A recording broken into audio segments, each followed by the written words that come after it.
সকাল বন্ধুরা, সবাই কেমন আছো? আশা করি সবাই ভালো আছো। আমিও ভালো। আবার একটা নতুন ব্লগ নিয়ে তোমাদের কাছে চলে আসলাম।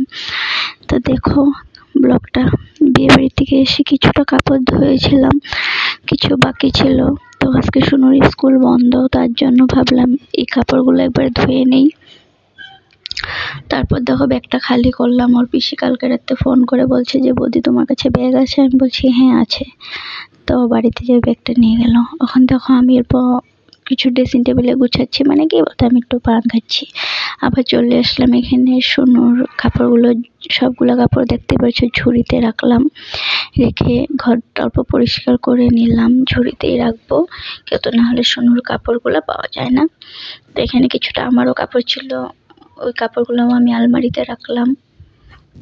না তো সোনুর কাপড় কোপড় না স্কুল টাইমে পাওয়া যায় না, তো ওর স্কুল ড্রেস সব আলাদা আলাদা রাখলাম। ঝুড়িটা রেখে চলে দেখো পাশে আমি জানলাতে আচার দিয়েছিলাম। দেখো এখানে আমার ননদ আসছিল, ননদের মেয়েটাকে থয়ে ও বাজারে চলে গেছে। তো এই আমার সোনু আর লগের রুমের আমার একটা ফুচকা, ওরা তিনজন মিলে এখানে খেলা করছে। ওকে বলছে হাই বলো বোন হাই, ওই তো হাই বলতে পারে না। তো দেখো আমার সোনু এসে ওর হাতে ধরে হাই বলাতেছে। তো ওকে হাই বলতে পারবে বলো? এখনো ওর 2 বছরও হয় নাই। তো অবাক লেগে তাকিয়ে আছে, কি বলবো কি করবো। দেখো সোনু ওখানে ওদেরকে নিয়ে খেলা করছে, ওর পিসি বাজারে চলে গেছে। যা অল্প কান্দাকান্দি করছে, মাত নাই তো হঠাৎ করে ওকে দিয়ে চলে গেছে ঘরে। তখন আমারও রান্না হয় না, রান্না বসাতে চলে গেছিলাম, অল্প অল্প কান্দাকাটি করছে, তো ওকে নিয়ে অল্প বাড়ি খেলাম।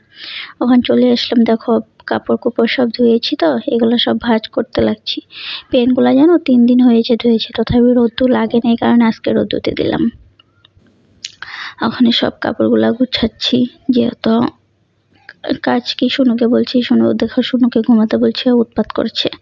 তো শুয়ে থাকতে থাকতেও ঘুমাইয়ে গেল। আমি দেখো সব কাপড়গুলো ভাঁজ করে যাচ্ছি, না হলে না ঘরটা একদম এলোমেলো হয়ে থাকে। যেহেতু আমার একটা রুম, তোমাদেরকে আমি আগের ব্লকে বলছি, আমার তো 2টা রুম না, একটা রুমই আমার সব কিছু, তার জন্য পরিপাটি করে রাখতে হয়। কারণ কি এখানে এখানে রাখলে এলোমেলো হয়ে থাকে, ভাল লাগে না।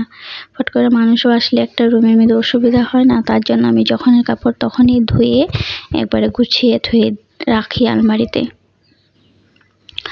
কেন কি নাহলে ভাল লাগে না, কিছু একটা মানে উল্টো পুল্টো লাগে, তার জন্য করতে হয়।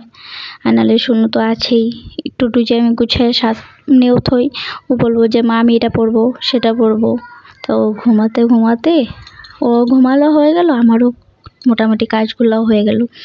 দেখতে পাচ্ছ ব্লাউজগুলো ভাঁজ করছি, ভাঁজ করে সবে একবারে লকারে রাখবো, তো তার জন্যই। যেহেতু এখন বিকাল হয়ে গেছে, সোনুকে অল্প বলছি ঘুমাতে, আজকে দেরি হয়ে গেছে। সোনুকে বলছি সোনু তুমি ঘুমাও, আমি এখানে ঘরে আছি কাজ করছি।